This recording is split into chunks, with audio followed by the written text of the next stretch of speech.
people don't know that much about OAEC necessarily because we're the association that supports all of the smaller rural electric cooperatives across the state.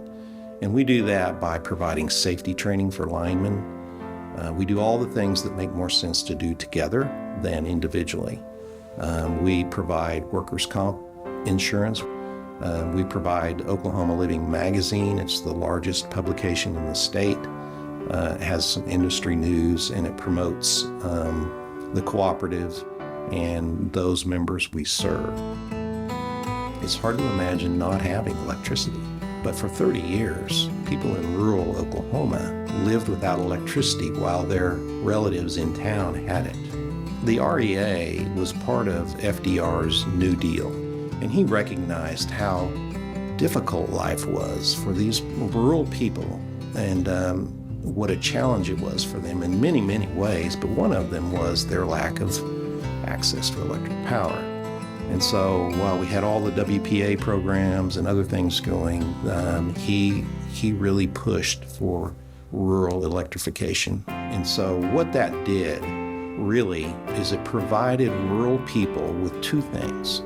It provided them with a business model, this self-help cooperative business model. The second thing it did is it gave them access to capital. It's very expensive to build out an electric system. So the federal government had a loan program where we could borrow money from the federal government to get the system built, and it's paid back with interest. There are 900 plus electric cooperatives across the country, and there are 27 distribution co-ops in Oklahoma. Willie Wired Hand is an electric cooperative mascot, and I think a lot of people are familiar with Ready Kilowatt.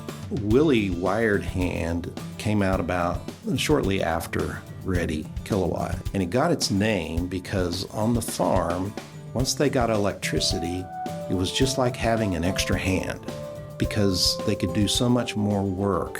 When a mother had a baby, and the co-op knew about it, and I'm telling you, we know our communities. We probably didn't miss very many people.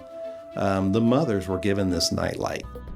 We have our metropolitan areas and we have our towns, but over 90% of the landmass is truly rural, and we serve virtually all of that.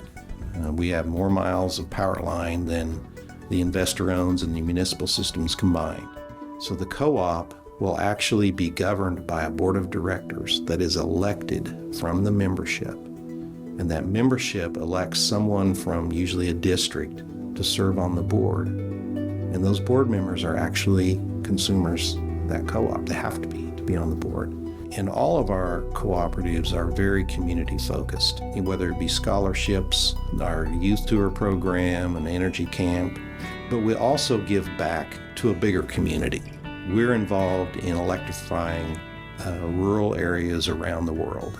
Oklahoma's been involved in projects in Guatemala and Bolivia. And we will take volunteer linemen, and they'll spend 2 weeks building out an electric infrastructure for the poorest of the poor in these remote areas of these countries. We are doing for them what we did in the 30s for rural Americans. We are enhancing their quality of life tremendously, and it gives them a chance to break that cycle of poverty. Right now, we're an industry in transition. We're adopting more and more renewables. We do adopt it, but we have to be careful about doing it in an affordable and reliable way. We rely on electric power. We take it for granted. That happens with the hard work of all of these men and women in this industry, and we take it for granted. And I think that's great. I don't think we should have to worry about it.